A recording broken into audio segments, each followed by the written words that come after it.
A lot of people make fun of me for having a minivan. A lot of people bust my balls because for the last 10 years, I've driven a minivan. Well, no longer. Today, we had to put the Vangina to rest. It's actually Vangina 2.0. Hey, Kevin, Jake, what's up, guys? Do me a favor, hit the share button. It is Monday, January 29th. It's 4:20 p.m. I'm your good buddy, JerDog. This is the 420 report. Hit the share button, guys. Let's get some more viewers going here. And while the audience joins in, let me get some show dates out of the way that I have coming up. I'll be in Wisconsin. You know what? It's Wisconsin is this Thursday and Friday in Janesville.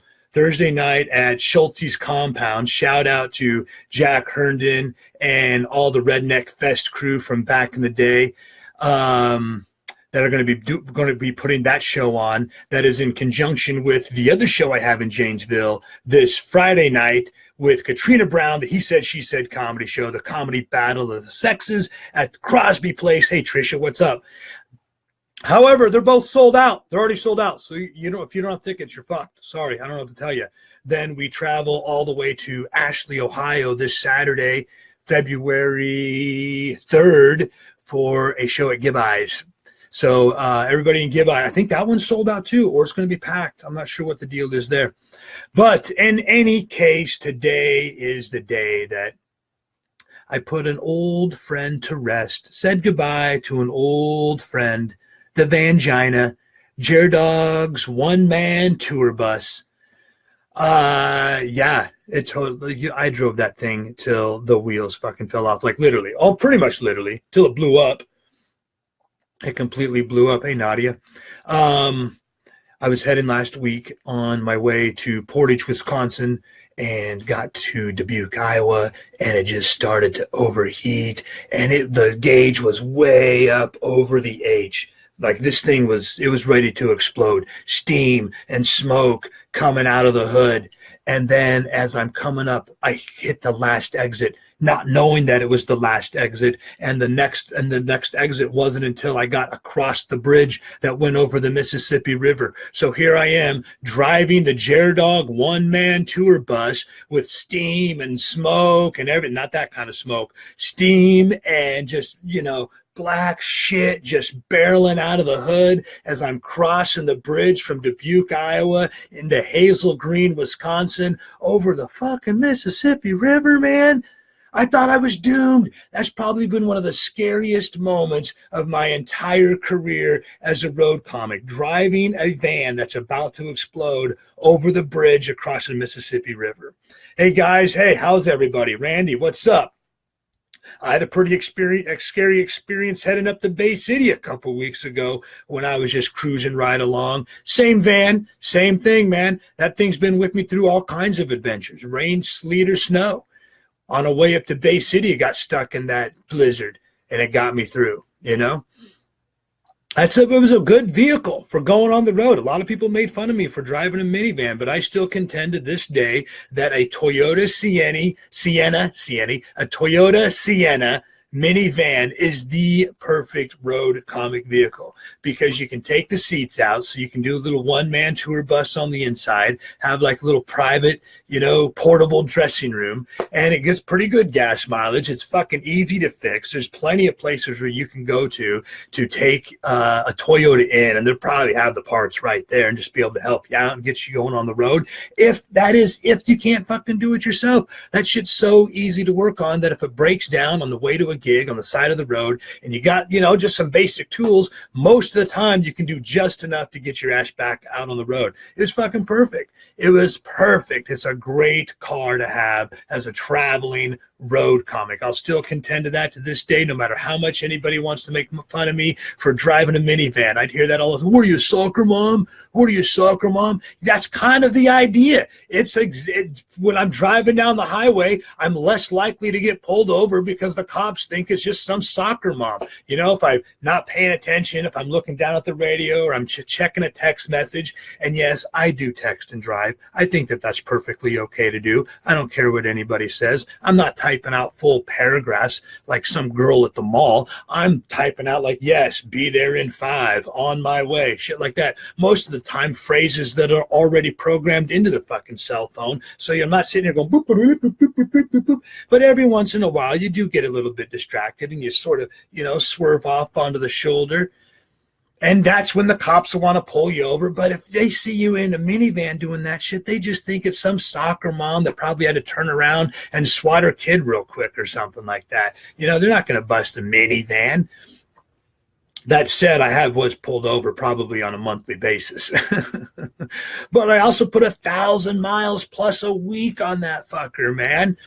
If you're going to be a traveling road comic, you also kind of have to be a mechanic. You kind of also have to be a mechanic, and I'm not in for that shit. I'm not that good at it. I've got a book over here called what is it called? Auto Repair for Dummies. One of those dummies books. Auto Repair for Dummies. For dummies. I can't even understand what's in that thing. I know just enough to sort of fix it up just right so I can get my ass back home. But usually in the process, I fuck it up way worse. Way worse. So in a way, being a traveling road comic, as much fun as it is, it's pretty fucking stressful if you don't know jack shit about cars and you're driving across the Mississippi River Bridge with smoke and steam barreling out of the fucking hood. I've had all kinds of breakdowns, all kinds of misadventures on the road. We got all kinds of, anybody with comments? Pocket meat, just in case of a breakdown. That's what you're calling it now, Randy? You have the pocket meat for survival purposes? I like it. I broke down many times on the road. One time it was coming back from a gig in southern Wisconsin and heading back home. I was going to pass through Chicago and go to a show down like by Danville, Illinois, I think it was. Anyway, we had to go from Rockford. We had to go through Chicago. Outside of Rockford, the alternator goes out. Car just completely goes out. So I called roadside assistance. The tow truck guy comes out and he tows me into Chicago. So it's like 3 hours in the afternoon in that Chicago rush hour traffic with this redneck backwoods northern Illinois fucking tow truck driver, which, yes, thankfully he was there to help get me back home.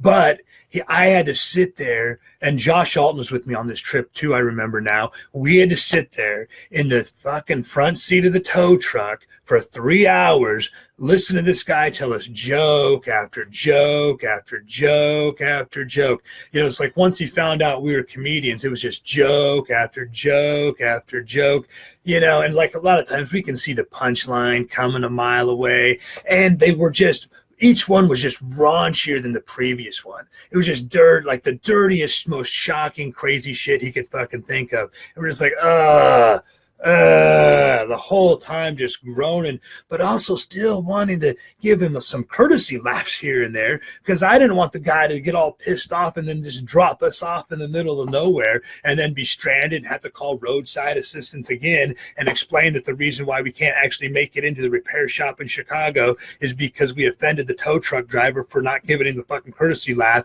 to his dirty joke hour. That van got me through a lot of shit. 350,000 miles I put on that thing. I don't know. What do you guys think? What would you recommend that I switch to next as a traveling road comic that goes nationwide and I need something reliable? I don't think there's anything out there. You put 1,000 miles a week on your car, you're pretty much paying to destroy your vehicle. I'm probably just going to rent from now on. Then I got a sweet, kick-ass, nice new ride that you get to go to every show. Let somebody else deal with the oil changes and all that garbage, right? Get something with really good gas mileage. But then I lose my one-man green room, my one-man dressing room, my portable dressing room. I lose the one-man tour bus. That's kind of the cool thing about having that minivan. One-man tour bus. There were some nights, it was like you have one too many shots, like up at Bailey's, and you got to crash in your van for a couple of hours, grab a big old cup of coffee, sober up, before you can go on down the road. No, you don't want to be drinking and driving. You don't want to be doing that stupid shit, right? Unless you're in the soccer mom minivan. Cops ain't going to pull that fucker over. Anyway, hey guys, thanks for tuning in. I'm kind of in a weird mood just because I'm not really sure what I'm going to do. A vehicle is an essential part of your tools. It's an essential tool. It's an essential tool to have. It's an essential piece of equipment to have if you're a traveling, nationwide, touring road comic. You got to have a fucking vehicle, especially when you're come up years. Especially in your come up years when you might not have the kind of money to set aside where you can rent every week, or you might have some last minute opportunity to go in and open for somebody that's going to help you out and get you to the next level. And you're going to need to be able to just jump in your car and go right then and there because it's a last minute deal. You kind of need your car in your come up years. So I'm kind of, still reeling from that. I'm reeling from back in the day when I used to be able to jump in a piece of shit Toyota. What was that? A Toyota Corolla? No, Tercel. That was my very first road car, Toyota Tercel, 5-speed, hatchback. I used to throw a portable guitar amp and a microphone, like an old school sits on the floor portable guitar amp with a microphone, and travel around with that in the hatchback, and then just show up at bars randomly and start doing dick jokes to alcoholics. When I first got started, I did crazy shit like that. Just loaded up the car with a couple of my friends, drove 6 hours just so I could get 3 minutes at an open mic. I came up in the cornfields of Iowa. We didn't have public transportation that could get you around wherever you need to go. If you come up in a city like Chicago or LA or New York, a place like that where there's tons of different places to perform, there's tons of different public transportation that you can take advantage of. Now you got Uber. I guess you got Uber. How fucking awesome is Uber?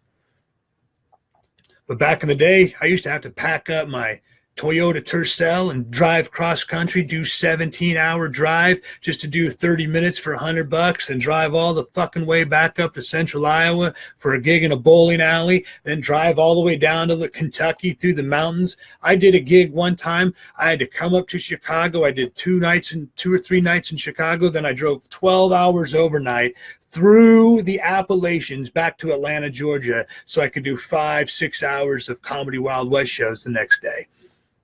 That's what you got to do. That's the kind of crazy motherfucker you got to be in your come-up years. You got to have a car. Got to have a car. But today, I say goodbye to the JerDog mobile, the Vangina. Vangina 2.0, actually, is the second one I had. And it got me through lots of scrapes, lots of adventures on the road. And I'm not sure what I'm going to do next. But I do know that regardless of what happens, I will be making my way to Janesville, Wisconsin this Thursday and Friday. Thursday night, I'll be at Schulte's Compound. I'm not even quite sure what that is. I'm kind of scared to be doing a gig in a place called Schulte's Compound. Bar and grill, that's okay. Sports bar, that's okay. Nightclub, theater, those are all cool. Compound, I don't know what I'm fucking in for this Thursday night at Schulte's Compound in Janesville, Wisconsin. And then this Friday, I team up with Katrina Brown in the He Said, She Said comedy show at the Crosby Place, also in Janesville. That one's already sold out. Then we go down to Ashley, Ohio for a show at Gib Eyes. Shout out to Fred Poole and Kim and everybody who in that area might be watching right now. Carrie Ann coming to your neck of the woods February 17th. I'll be in Edinburgh at the Palace Theater with Daryl Moon in the Screwlywed Game. Speaking of the Screwlywed Game, that's one we can promote coming up next Saturday night in Altura, Minnesota at Pooters. Last show I did at Pooters, I was with Uncle Larry Reed. We packed them in. They had to bring in extra tables and chairs because they sold so many tickets. So I'm looking forward to another nice, big, fun crowd at Pooters. That's February 10th. And then we head to Clinton, Wisconsin to Boxcars Pub and Grub Sunday, February 11th. It's a Sunday. We got a matinee show at 3 o'clock, I think is the first one. And then the second one is at 6 o'clock. And we're also doing the game show that day as well. So you got 2 of them. 3 o'clock PG-13 show, 6 o'clock rated R show.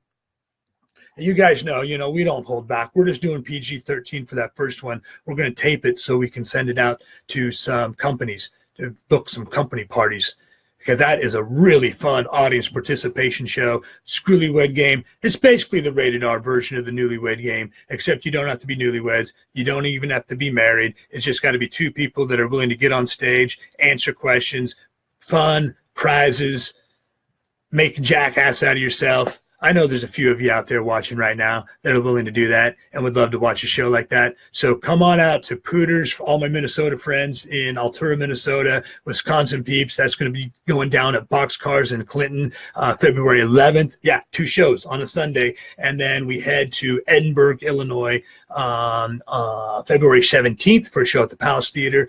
Also got a lot of shows coming up with Katrina Brown, the He Said, She Said comedy show. I got shows coming up with Nathan Tricky Allen in the Dirty Jokes and Magic Trick show. We got a lot of grassroots comedy tour shows on the bill, on the schedule coming up. In fact, this Wednesday, I'll be joined by one of Detroit's funniest comedians, Bill Bouchard. He'll be calling in, and we're going to have a quick conversation for Hump Day Happy Hour this Wednesday at 4:20 p.m. or as close as possible. I'll be back tomorrow. Hey, Carrie, we'll see you then. Blaine, hey, I'm going to talk to you soon. We got a show coming up in May at the Kennewick Washington Eagles. So Blaine, spread the word there, brother. Let's get it started right now. Let's get the promotion going right now and pack that bitch out May 19th. The He Said, She Said comedy show. You guys are going to love it. What else can I tell you? That's it, man.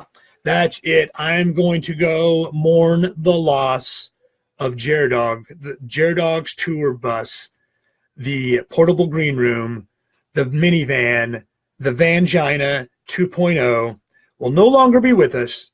After 350,000 miles, she gave her life just for me to entertain alcoholics for the last 4 years. I don't know if I'm going to get another minivan or not. I don't know if I can take the ball busting, but whatever. I still maintain that the minivan, especially, with like a Toyota C&M minivan from 1999, 2000, 2001, a 10-year-old piece of shit, that's probably the best road vehicle a comedian could have. I'll fucking defend that to my dying breath. So anybody that's left watching right now, thank you very much. I'll be back tomorrow 4:20 p.m. or as close as possible. In the meantime, dog bless America.